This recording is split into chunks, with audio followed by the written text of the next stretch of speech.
Assalamualaikum warahmatullahi wabarakatuh. Halo sahabat semua, jumpa lagi bersama kami AZ Channel. Di video kali ini kami akan menceritakan kisah Nabi Harun alaihissalam. Di antara nabi yang wajib diimani oleh umat Islam, Nabi Harun adalah salah satunya. Ia merupakan nabi yang selalu dikaitkan dengan Nabi Musa. Salah satu alasannya adalah karena keduanya masih terhitung bersaudara. Keduanya diutus oleh Allah untuk berdakwah dan membela kebenaran, serta mengajarkan ajaran yang baik kepada sekalian umat Bani Israel. Memahami sejarah dan kisah hidup Nabi Harun tidak kalah penting untuk dilakukan.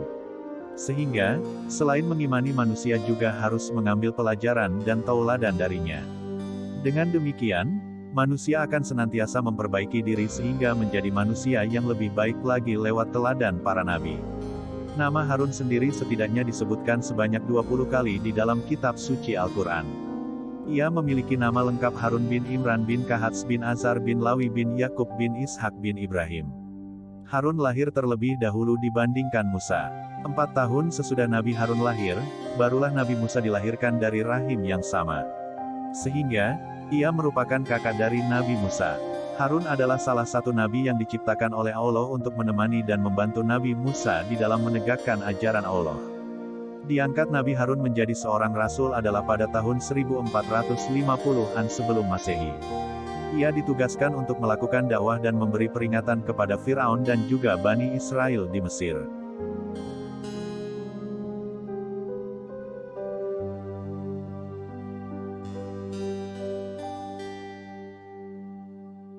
Nabi Harun dilahirkan sebagai seseorang yang sangat pandai dalam berbicara. Di samping itu, ia juga memiliki pendirian yang sangat tegas dan berani. Sehingga, ia bersama Nabi Musa akan menyampaikan ajaran dan dakwah kepada para raja yang sesat dan menyimpang. Bahkan, kelebihannya dalam berbicara diakui oleh Nabi Musa dalam sebuah riwayat.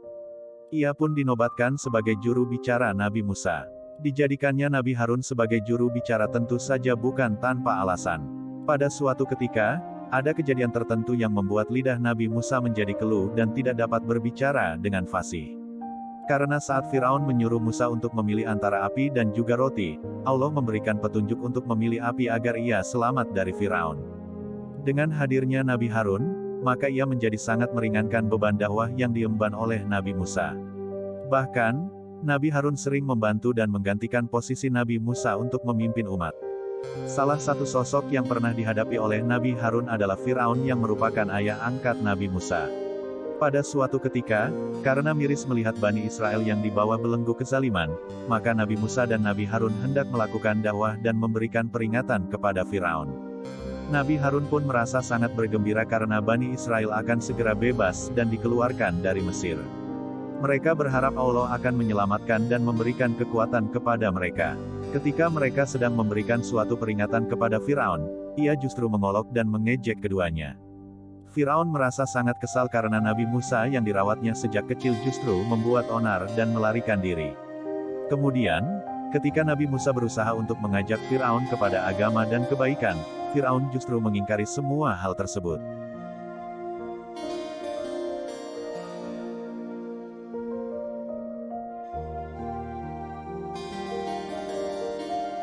Bahkan, Firaun pun menegaskan bahwa rasul yang ditugaskan untuk memberikan suatu dakwah dan peringatan merupakan orang-orang gila. Dan Firaun sama sekali tidak percaya dengan Nabi Musa. Kemudian meminta suatu bukti kepadanya sehingga kerasulan Musa bisa diakui. Menuruti permintaan dari Firaun, Nabi Musa pun langsung melemparkan sebuah tongkat. Ketika tongkat tersebut dilempar, maka ia langsung berubah menjadi ular. Dan saat Nabi Musa mengulurkan tangannya kepada sang ular tersebut, ia pun kembali menjadi sebuah tongkat. Dan saat Musa memasukkan tangan ke saku bajunya, maka muncullah warna putih berkilau yang memukau. Menyaksikan hal tersebut, Firaun menuduh bahwa Nabi Musa sedang melakukan sihir dan ia termasuk golongan penyihir. Namun, Nabi Musa dan Nabi Harun sama sekali tidak menyerah. Akhirnya, mereka pun diadu bersama dengan banyak penyihir. Namun, saat Nabi Musa tampil, semua orang terheran-heran. Menariknya, semua orang pun bersedia mengakui bahwa apa yang dilakukan Nabi Musa bukanlah sihir. Menyaksikan hal tersebut, para penyihir yang ada mengakui mukjizat Nabi Musa dan dilapangkan hatinya untuk memohon ampun kepada Allah. Melihat hal semacam ini, Firaun merasa geram dan dendam. Namun, keimanan para penyihir tersebut sangat kuat dan tidak terpengaruh sama sekali.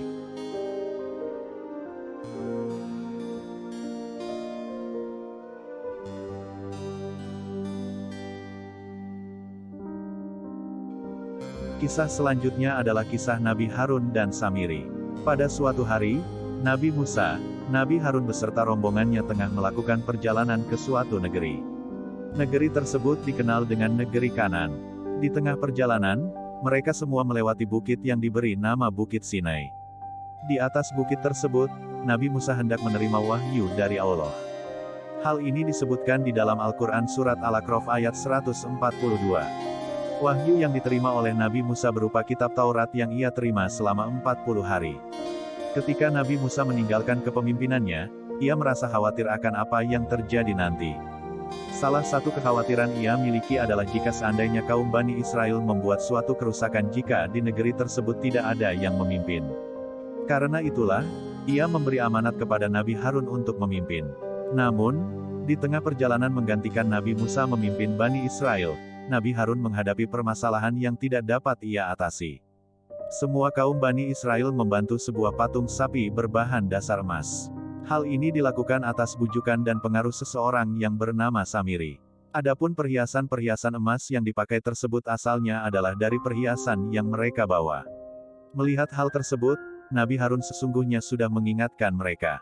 Hal ini ia lakukan selama berkali-kali namun tetap saja tidak membuahkan hasil. Kaum Bani Israel tetap saja menyembah patung sapi emas yang mereka buat sendiri. Nabi Harun pun terus memberi peringatan kepada mereka bahwa jika hal itu terus dilanjutkan, maka Allah akan murka kepada kaum Bani Israel itu sendiri.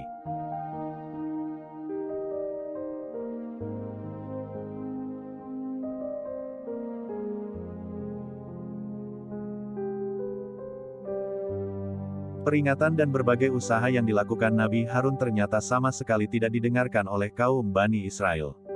Hingga tiba waktunya Nabi Musa kembali ke lokasi kaumnya di Gunung Sinai. Nabi Musa pun marah besar saat melihat kaumnya kembali menyembah berhala. Selain marah kepada kaumnya, ia juga marah kepada Nabi Harun karena dianggap tidak bisa menjaga amanah yang ia berikan. Karena merasa kecewa kepada Nabi Harun yang tidak lain adalah kakaknya, Nabi Musa pun memegangi kepada dan juga janggutnya seraya berkata, "Hai Harun, apa yang sudah menghalangi saat engkau menyaksikan bahwa mereka telah sesat?" Surat Taha, ayat 92, "Untuk mengikuti perjalananku ke Gunung Sinai bersama dengan kaum yang beriman, apakah engkau memilih untuk melanggar perintahku dengan kesengajaan?" Surat Taha, ayat 93. Mendengar hal tersebut, akhirnya Nabi Harun pun menjawab, "Wahai engkau yang menjadi putra ibuku, jangan kau ambil janggut dan juga rambutku. Aku merasa takut jika engkau nantinya akan mengatakan, engkau telah memecah kaum Bani Israel dan tidak lagi mengindahkan apa yang aku katakan." Surat Taha, ayat 94. Kemudian Nabi Harun pun menjelaskan bahwa ia sudah memberikan peringatan kepada kaum Bani Israel. Namun, mereka tetap membangkang bahkan akan hampir membunuhnya.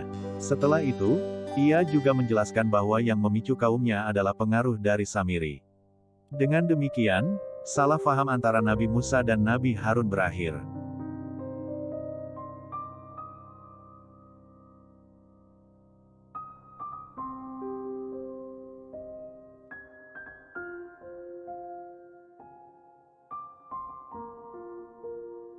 Selanjutnya, Nabi Musa pun mendatangi Samiri dan menanyakan alasan mengapa ia melakukan hal tersebut. Setelah Samiri memberitahu alasannya, Nabi Musa pun menghancurkan seluruh patung yang dibuat hingga sama sekali tak tersisa. Sedangkan sisa reruntuhannya dibuang ke lautan. Sesudah kejadian tersebut, Allah pun memberitahukan kepada Nabi Musa bahwa Nabi Harun sudah berusaha untuk menghentikan mereka. Namun sama sekali tidak membuahkan hasil. Akhirnya, Nabi Musa merasa tenang karena saudaranya tidak melakukan perbuatan syirik tersebut. Pada akhirnya, Nabi Musa pun sadar bahwa Nabi Harun atau saudaranya tersebut telah menjalankan tugas dengan sebaik mungkin. Sehingga, ia pun memohon ampun kepada Allah atas kesalahan dirinya dan saudaranya itu. Sedangkan Samiri yang telah mengajak umatnya menyimpang akhirnya diusir dan tidak diperbolehkan lagi untuk bergaul dengan kaumnya. Karena ulahnya, Samiri pun terkena suatu kutukan bahwa apabila dirinya disentuh ataupun menyentuh manusia, maka tubuhnya akan merasa panas. Itu menjadi siksaan yang akan ia alami baik di dunia maupun di akhirat nanti. Dan akhirnya ia akan masuk neraka. Sesaat sesudah itu, Nabi Musa pun memberikan perintah kepada kaumnya untuk bertaubat kepada Allah dengan penuh kesungguhan. Dari beberapa kaumnya, ada sekitar 70 orang terbaik diajaknya ke suatu gunung. Gunung tersebut bernama Gunung Tursina.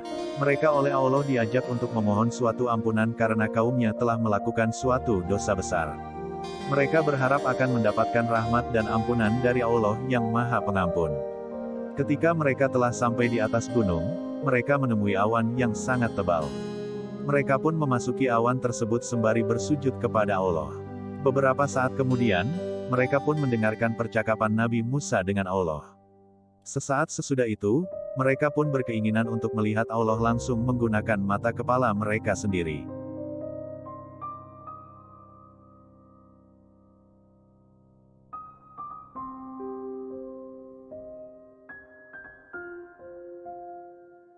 Sesudah percakapan antara Nabi Musa dengan Allah selesai, mereka pun berkata bahwa enggan beriman kepada Allah jika belum melihatnya secara jelas dan kasat mata. Tiba-tiba, ada halilintar yang menyambar dengan keras dan mematikan mereka semua. Menyaksikan hal itu, Nabi Musa merasa sangat sedih karena nasib yang menimpa kaumnya.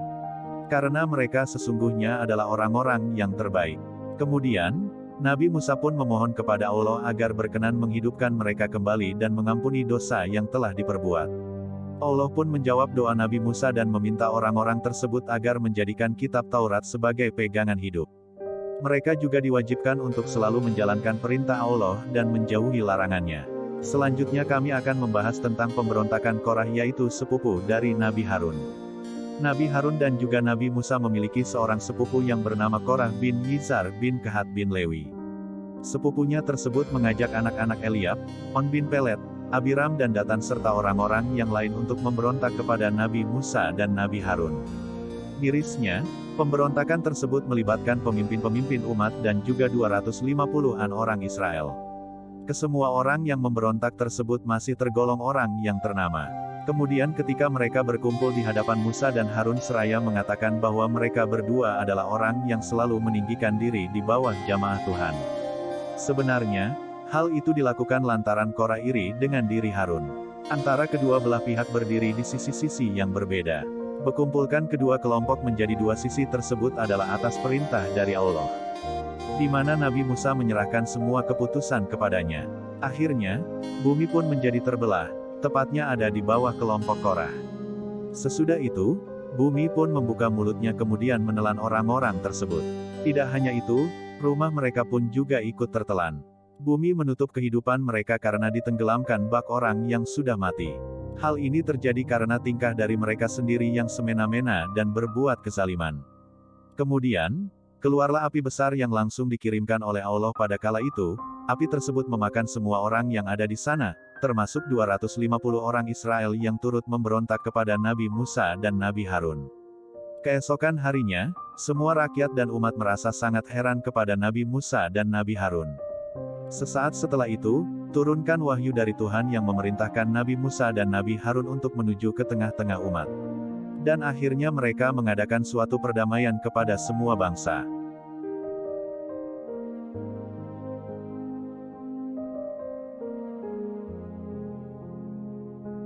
Nabi Harun dan Nabi Musa tidak diperkenankan untuk masuk ke kawasan Tanah Kanan. Hal itu disebabkan karena keduanya pernah melakukan suatu kesalahan di kawasan mata air Meriba yang lokasinya ada di kota Kades. Mereka pun keluar dari kawasan Kades untuk menuju ke suatu tempat.